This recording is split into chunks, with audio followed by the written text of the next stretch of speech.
Before this, I had just moved here. I wasn't working currently, but I was doing my modeling and acting. I was doing a crummy job at Home Depot that I hated. I hated my coworkers, I hated my supervisor, and I stole everything in sight.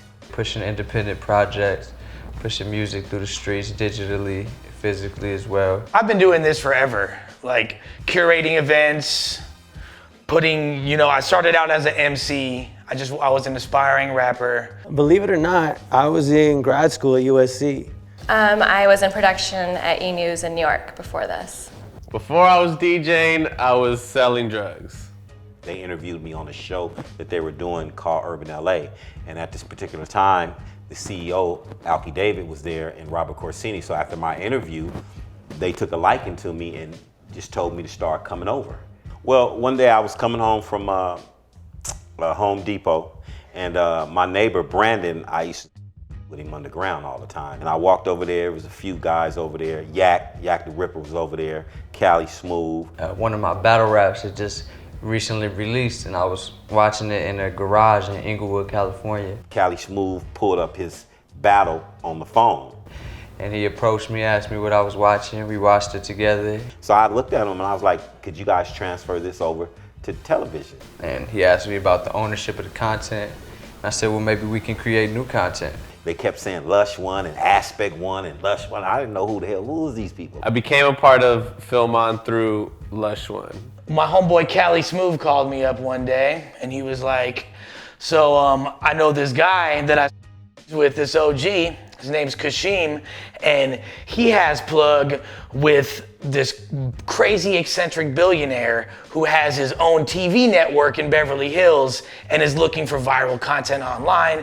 They said they're interested in doing a battle rap show. I picked up Cali Smooth, we talking. I'm briefing Cali like, man, we gonna meet Alki. Like, you know what I mean? Like, it's not no middleman here. We're going straight to the top. And Alki was like, yo, let's do a deal. It happened that fast. It kind of made sense for us to start our own company and turn this movement into a legitimate enterprise. Everybody was like, wow, this is like the next step. What's gonna happen? Everybody was really on their toes. We're the first hip-hop related company to be in Beverly Hills since Death Row Records.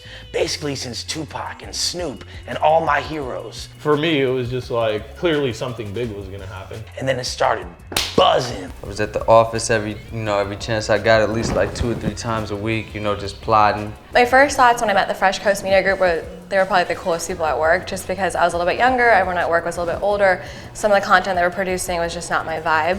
But when I met Fresh Coast Media Group, they probably had the best content in my opinion in terms of like it being urban, relevant to my generation. Alki is a free spirit, a free thinker, an innovator, very intelligent.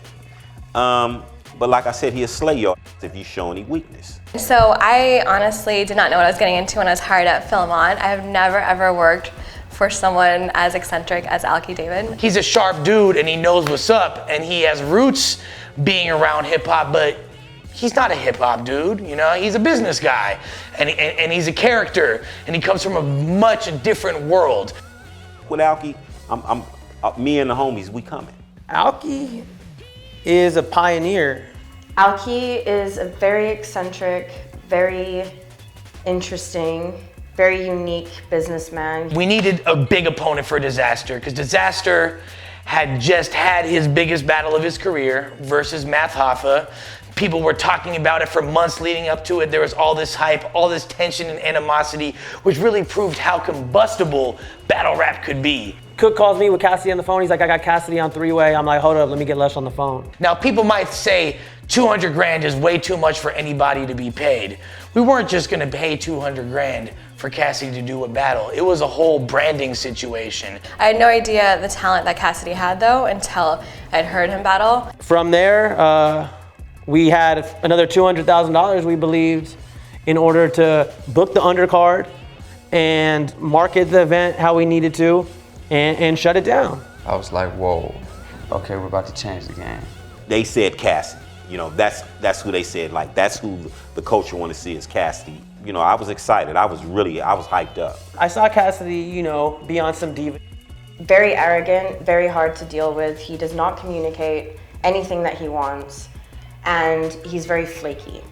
He's very arrogant, and you have to be in his lifestyle. Like, he has tunnel vision, you know what I'm saying? And like, even from the moment I met him, he just like assumed that he knew who I was, you know what I'm saying? Like, he made this whole video talking about like, yo, you know, this little guy, like, you know, from the suburbs and all this, but he doesn't know shit about me. You know, when Diz dropped that on Twitter that he was battling Cassidy, I mean, yeah, it was the hype at that moment to go that viral when they were having the MTV Awards at the Forum, and for Diz to drop it in Cali Smooth. I remember it was my sister's birthday. It was her 50th birthday. We having a big party at my auntie's house, in Cali Smooth blowing me up. Yak the Ripper blowing me. Brandon blowing. They like the internet's going crazy. Whoop, Diz just said he better. And I'm like, whoop, and I looked. And Everyone knew instantly before it was even announced. I wasn't surprised that at the end I ended up facing people like Cannabis and Cassidy, you know what I'm saying? It was the right path. That's when the first sign of all the leeches started coming out. Man, there was all kind of people from the woodworks that have never even, you know, stuck their hand out. I mean, there's definitely a lot of fake people who are in LA, a lot of, you know, people are trying to come up. The weirdest people will just pop up in your life and then you'll never see them again. Like, there's so many people that were involved in that I don't talk to or see anymore. And I feel like I'll never see them again.